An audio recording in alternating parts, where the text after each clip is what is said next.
Olá, amigos e amigas do Cristo Redentor. É com grata satisfação que estou aqui mais uma vez com vocês para falar sobre uma mensagem, fazer uma reflexão sobre a mensagem do livro Pão Nosso, de Chico Xavier, pelo Espírito Emmanuel, mais especificamente a mensagem intitulada Até o Fim. Com imensa alegria aceitei o convite desta casa, a qual me sinto muito acolhida. No Evangelho de Mateus, no capítulo 24, sob o título Sermão Profético, os discípulos de Jesus admiravam um templo e falavam a Jesus da beleza desse templo.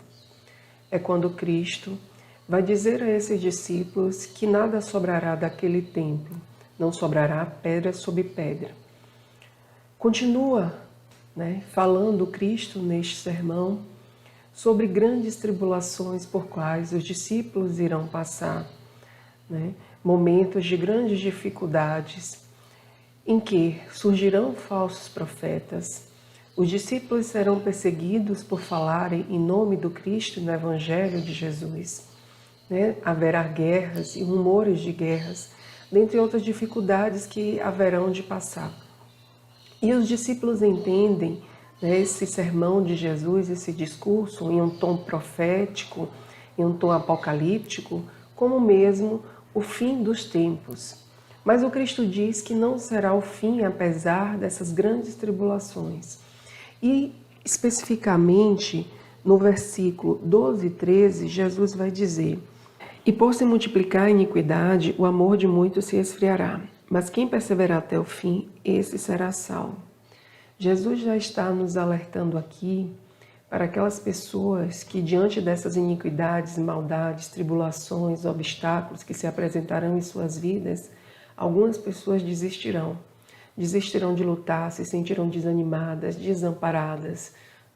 É o que nós vemos muitas vezes algumas pessoas falarem, diante dos obstáculos que se apresentam em suas vidas. Dizem não mais crer na humanidade, dizem que não tem mais ânimo para lutar. Nesse momento de pandemia em que nós estamos vivenciando, algumas pessoas falam que é a destruição da humanidade, que é a destruição do planeta. Mas o Cristo, quando ele traz nesse sermão profético essas informações dessas tribulações que os seus discípulos irão vivenciar, e aí podemos pensar em toda a humanidade vivenciando essas tribulações, ele não está falando de uma destruição total do planeta ou da humanidade, mas está se referindo a um fim, a um objetivo final, a uma meta final, que é a redenção do Espírito. Que esses Espíritos que perseverarem, eles serão agraciados com o reino dos céus. E é isso que o Cristo vai dizer aqui, Ao mesmo tempo que ele traz essas informações, de coisas ruins que acontecerão para os seus discípulos e para todos nós, ele diz que devemos perseverar, que não desistamos da luta, não desistamos de fazer o bem, não desistamos de seguir nesse processo de autotransformação pessoal, porque aí sim nós alcançaremos o reino dos céus. E lembro-me também de um outro sermão do Cristo, o Sermão do Monte, que ele vai falar: bem-aventurados os aflitos, porque deles é o reino dos céus. Jesus, quando fala nesse sermão, esse bem-aventurados os aflitos, não está fazendo aqui apologia ao sofrimento, e nem devemos entender dessa forma, que Jesus está querendo que a gente sofra, que a gente se martirize, que a gente se culpabilize, enfim, essa não é a proposta de Jesus. Mas no capítulo 5 do Evangelho segundo o Espiritismo, especificamente no item 18, em que fala de bem e do mal sofrer, essa ideia de bem-aventurados os aflitos vai ficar muito mais clara para nós. Quando os Espíritos nos esclarecem que, quando Jesus diz bem-aventurados os aflitos, ele não está se referindo àqueles que sofrem em geral. Porque na Terra todos nós iremos sofrer, como nós vimos aqui no sermão profético, das grandes tribulações que a humanidade irá passar, que vem passando desde de tempos remotos e até hoje, principalmente nós ainda passamos. Então Cristo não está se referindo a todos aqueles que sofrem, de uma forma geral, porque todos nós iremos sofrer. Todos nós, independente da condição material em que estejamos, seja uma condição boa ou uma condição ruim, uma condição de miserabilidade, não importa, todos nós iremos passar por algum tipo de prova ou expiação, né? Visto que temos, né, coisas, né, a resgatar. Temos ainda muitas coisas a resgatar em nossas vidas de erros, né, do nosso passado, que não temos clareza por haver o esquecimento da memória, mas que nós certamente encarnamos para pagar as nossas dívidas, para resgatar algo que temos, né, que ajustar diante da lei de Deus. Então Jesus, ele não se referia, né, quando ele diz bem-aventurados os aflitos, a esses que sofrem em geral. Mas ele estava falando daqueles que conseguem sofrer bem. E aí vocês podem perguntar, será que há um bem no sofrimento? Sim, né? Há espíritos que não conseguem vencer as suas imperfeições pelo amor. E a dor vem como algo que vai educar esse espírito. É pela dor que muitos espíritos conseguem avançar, ou seja, a maioria dos espíritos conseguem avançar somente pela dor, pela sua condição tão imperfeita, né? Pela sua condição ainda de espírito renitente, ele não consegue avançar pelo amor. É necessário uma expiação, uma dor muito forte e profunda para que ele consiga caminhar, para que ele entenda a necessidade do bem e a necessidade da autotransformação. Por que o Cristo quis dizer bem-aventurados os aflitos? Porque são poucos aqueles que sofrem bem, né? Aqueles que estão sofrendo estão maldizendo a Deus, estão revoltados, pioram a sua condição de sofrimento, né? Porque não conseguem se colocar resignados diante daquilo que Deus colocou em seu caminho como uma prova. Então não há resignação, não há aceitação, né? Não há amorosidade. Ao contrário, quando o sofrimento se apresenta diante de algumas pessoas, elas tendem a se vitimizar, tendem a se revoltar, a serem agressivas, a não aceitarem aquilo que se coloca em sua vida como um obstáculo para que ela consiga ultrapassar. Então, são poucos aqueles que realmente sofrem bem. E não é, como eu disse, apologia ao sofrimento, mas é porque no mundo de provas e expiação em que nós estamos, espíritos encarnados, não há como não passarmos em algum momento por alguma prova ou expiação. E é isso que o Cristo quis nos trazer. Mas ele diz, bem-aventurados os aflitos, principalmente nos dizendo que perseveremos no bem, apesar da dor em que estejamos passando. E para isso, para que a gente persevere no bem, né, e no amor, mesmo diante de alguma dor muito grande em que estejamos vivenciando, é preciso ter fé viva, né? É preciso confiar em Deus, acreditar na sua bondade infinita e que tudo aquilo que está nos acontecendo não é para castigo, né? Não é que Deus esteja nos castigando, mas nós estamos ali passando pela aflição porque precisamos de alguma forma rever algo em nossas vidas, resgatar alguma dívida que deixamos no passado. Então, para superar a adversidade, essas tribulações trazidas aqui no sermão profético que estamos vivenciando hoje em nossas vidas, em que talvez estejamos vivenciando algo muito difícil em nossas vidas, nós temos que ter essa confiança em Deus. Temos que alimentar a nossa fé e a nossa confiança no Pai, porque como nos traz no Evangelho, o fardo é proporcional às nossas forças. Assim como a recompensa que nós receberemos será proporcional à nossa resignação e à nossa coragem, ou seja, a nossa aceitação diante daquela prova. Porque Deus, ele não vai dar um fardo maior do que aquele que nós podemos carregar. Muitas vezes, passando pela dificuldade e aflição, nós achamos que Deus está colocando algo muito pesado em nossas vidas e que não temos condição de enfrentar. Mas nada que passamos, que tenhamos certeza disso, é maior do que aquilo que podemos aguentar. E ainda tem a questão de que muitos de nós, antes de reencarnar, que escolhemos as provas e expiações que iríamos vivenciar. No nosso planejamento reencarnatório, se havia essa possibilidade para nós, porque há espíritos ainda que não têm condição de escolher, né, de as suas provas, de fazer o seu planejamento reencarnatório, mas se tivermos essas condições, junto com os nossos mentores espirituais, muitos de nós escolhemos algumas provas e que quando reencarnamos, achamos que foi a mais, né? Que antes de encarnar, nós achamos que a prova seria boa e suficiente para que a gente avançasse.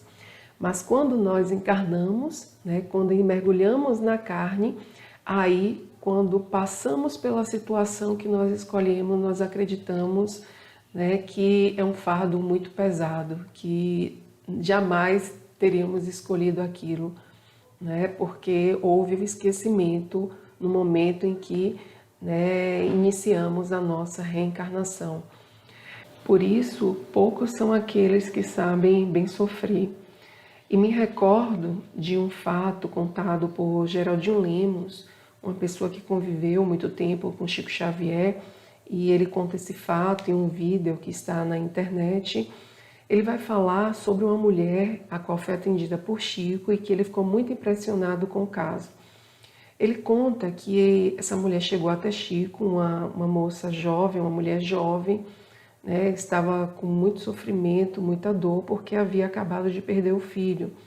Mas o que Geraldinho fala que o impressionou foi o fato de a mulher ter chegado a Chico, né, de uma forma muito educada, muito calma, falava de uma forma bem tranquila com Chico, apesar de todo o sofrimento, de uma forma muito educada. E à medida que Chico estava atendendo aquela mulher e falava com ela, conversava, procurava saber o que ela desejava, Chico ia se afastando. E Chico se afastava, quanto mais a mulher se aproximava dele e conversava, Chico ia se afastando, se colocando para trás, como quem estava fugindo de uma agressão. Geraldinho, observando a cena, ficou, né, impressionado com o comportamento de Chico, que não era comum, né? Ele nunca tinha visto o Chico agir daquela maneira. E principalmente pelo fato da mulher estar conversando de uma maneira calma, tranquila. Quando acaba o atendimento, Geraldinho chega até Chico e fala: mas Chico, o que houve, né, quando você estava atendendo aquela mulher, porque você teve um comportamento estranho? E Chico vai dizer: Geraldinho, você viu aquela mulher, né, falando baixo, suave, né, muito educada? Era só no corpo, Geraldinho, porque o perispírito da mulher gritava comigo, queria me agredir, vinha para cima de mim. Então, no corpo, a aparência dela era calma, mas o perispírito dela estava completamente revoltado e vinha para cima de mim como quem queria me agredir. Por isso eu estava me afastando. Ou seja, a mulher ali, né, não estava aceitando a morte do filho e queria a todo custo, né, ela não expressava na carne o que realmente ela desejava e queria, mas o perispírito dela, né, e Chico percebe isso pela grande mediunidade dele, né, pela mediunidade que Chico tinha, percebia que o espírito dela cobrava outra coisa. Então ela falava uma coisa e o perispírito dizia outra. O perispírito cobrava que Chico recebesse uma carta de seu filho naquele dia, naquela noite, e que se Chico não recebesse, não lhe desse nenhuma informação do seu filho, que ela iria até bater em Chico, agredir Chico. Então Chico vai dizer que enquanto a carne, a aparência da mulher estava serena, calma, né, porque também não era uma mulher espírita, havia sido levada até Chico através de amigos, né, por conta do sofrimento da perda do filho. Chico diz que enquanto a carne estava calma, né, a aparência, o perispírito dela estava completamente revoltado, angustiado e agressivo, indo para cima de Chico, né, para que Chico passasse uma mensagem do filho dela. O qual é a lição que Chico nos traz, né? É essa de que muitas vezes estamos, né, aparentemente mostrando que estamos aceitando, né, a prova que se apresenta em nossas vidas, mas no fundo, não estamos aceitando nem nos colocando de forma resignada. Ou seja, como eu trouxe aqui, né, não há o bem em sofrer. Não aceitamos aquilo que independe de nós e que se aconteceu foi porque Deus permitiu. E se Deus permitiu, mesmo que aos nossos olhos seja algo ruim, com certeza é para o nosso bem. Nós podemos não ter a compreensão ainda de que aquele mal é um bem para as nossas vidas, mas se houve a permissão de Deus, é porque aquilo ali, de alguma forma, a gente tem que tomar como uma lição, como um aprendizado. E o comportamento dessa mulher que visitou o Chico Xavier é muito comum na maioria das pessoas, principalmente daquelas pessoas que não têm consciência ou que não vivenciam a ideia de que são espíritos imortais. E ao invés de enxergar a dor como uma ferramenta, né, importante para a sua autotransformação, enxergam a dor somente como um castigo de Deus. E é quando um amigo, no capítulo 9 do Evangelho, segundo o Espiritismo, vai nos dizer que a dor é uma bênção. E que ao invés de maldizer a dor, nós temos que agradecer. E diz exatamente assim: a dor é uma bênção que Deus envia aos seus eleitos. Não vos aflijais, pois, quando sofrerdes. Antes, bendizei de Deus, onipotente, que pela dor neste mundo vos marcou para a glória do céu. Mas só teremos essa consciência da dor enquanto bênção quando compreendermos verdadeiramente as leis divinas, né? A lei de causa e efeito, a lei de reencarnação e outras leis, né, de Deus. Quando nós tivermos consciência, compreendermos essas leis, é que nós vamos enxergar a dor como uma bênção e não como um castigo. Mas para que a gente chegue a esse nível de compreensão, é necessário ainda muitas experiências para que a gente comece a ficar mais resignado diante das dificuldades. Não que nós tenhamos que ser passivos, né? Quando Jesus diz bem-aventurados os aflitos, ele também não está propondo a passividade, né? Ele está propondo a resignação, a obediência a Deus e suas leis, ou seja, nós vamos fazer a nossa parte, mas aquilo que não depende de nós, né? Que só depende do Pai, que nós possamos aceitar, porque sabemos que o Pai jamais vai dar uma pedra ao filho que lhe pede um pão. Ou seja, Deus jamais vai dar algo que seja ruim para a gente. Então, se as coisas estão acontecendo em nossa vida, que aos nossos olhos pode ser algo ruim, na verdade, pela permissão de Deus, aquilo está nos acontecendo para que a gente enxergue algo que nós precisamos melhorar dentro de nós. A proposta do Cristo é essa. E lembro-me também de uma outra história, contrapondo a história dessa mulher de Chico Xavier, né? Lembro-me de uma história de Bezerra de Menezes.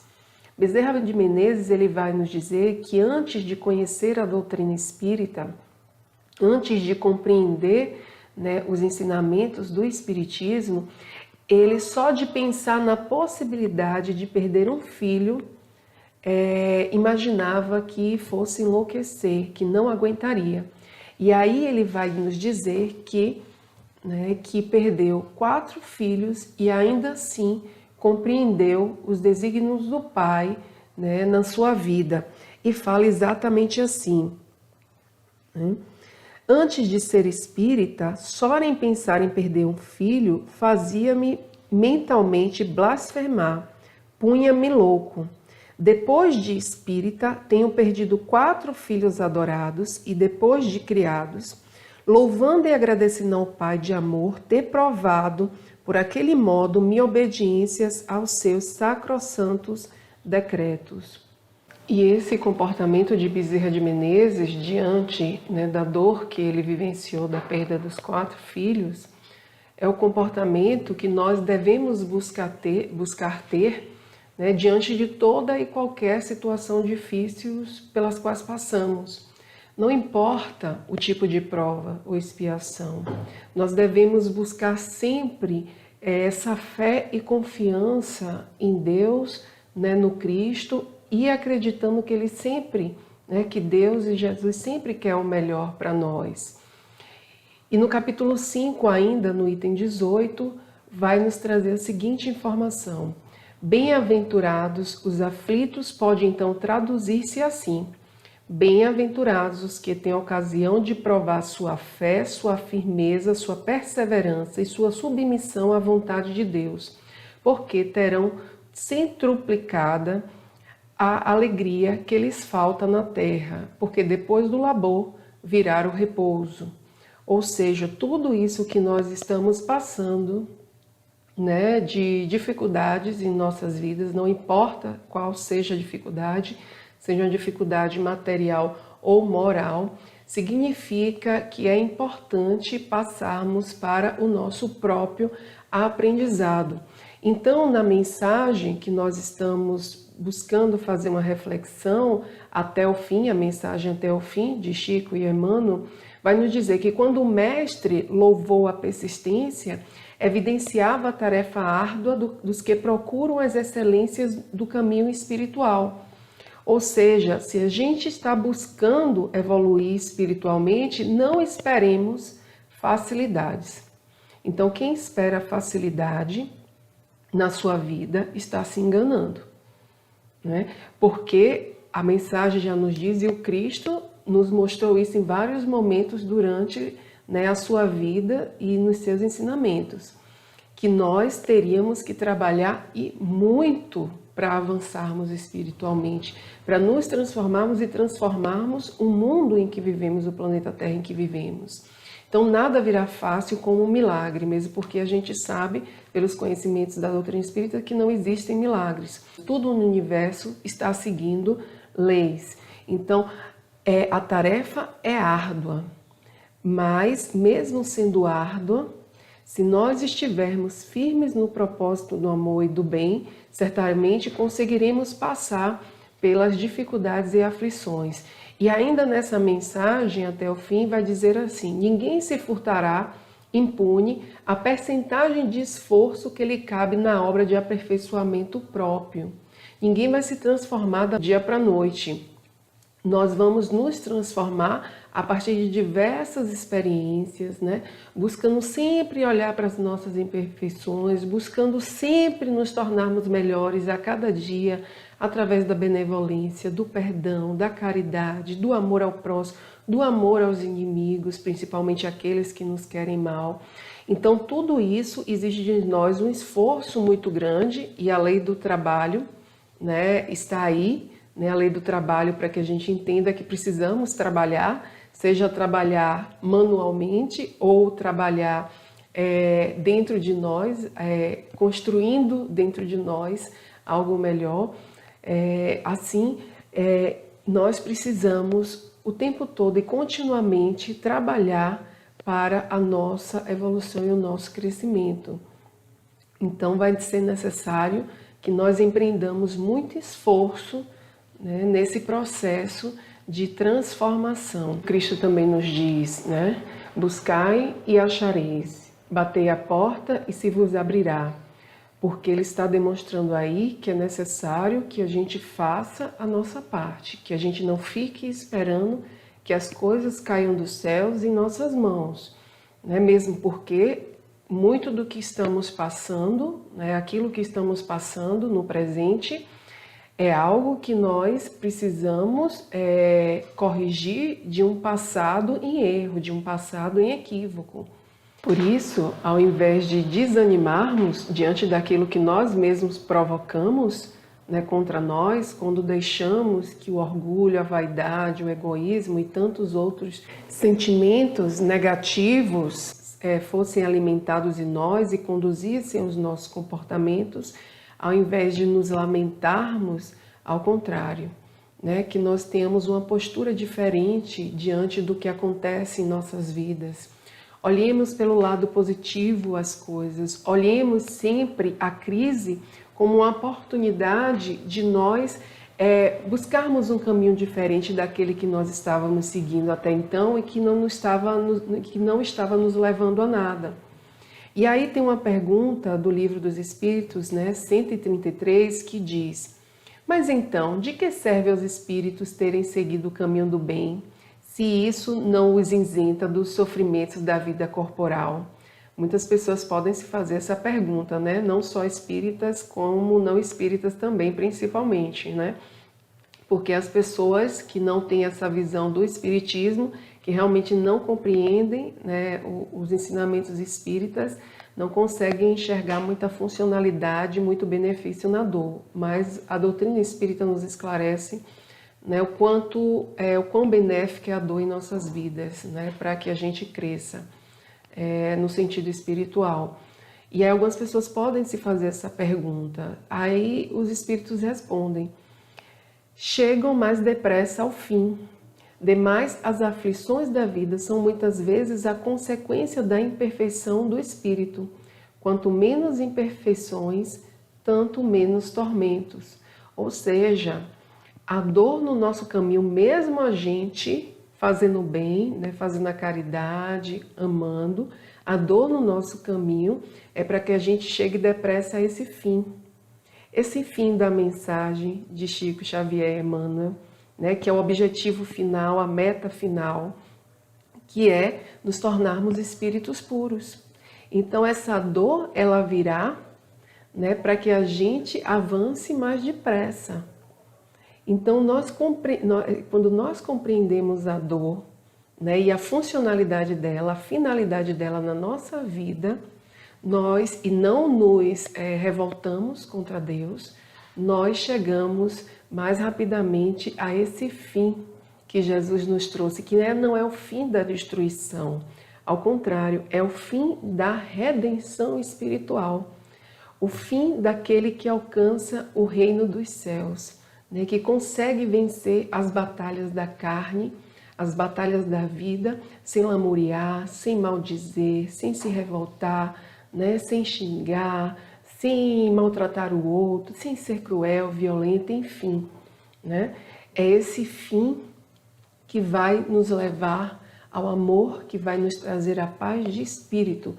Por isso, meus amigos, para finalizarmos este trabalho, eu vou aqui dizer a vocês o que o Cristo nos falou, né? Tende bom ânimo. E eu ainda acrescento, a partir das ideias trazidas de um texto de Isaías Claro, o seguinte: tende bom ânimo ante a adversidade, a aflição e os desafios da vida para vencê-los. Tende bom ânimo para renovar as forças íntimas.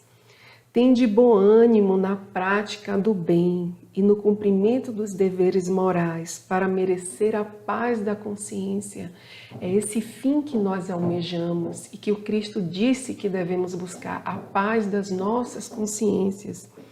Tende bom ânimo, meus amigos e amigas, para manter a coragem viva, né? A esperança acesa, mesmo diante de tantas dores e injustiças do mundo. Bom ânimo na prática da caridade, nunca desistamos de fazer o bem. Nunca desistamos de servir ao Cristo, de servir na seara do Cristo. E essa caridade que ela venha por pensamentos, por palavras e por ações.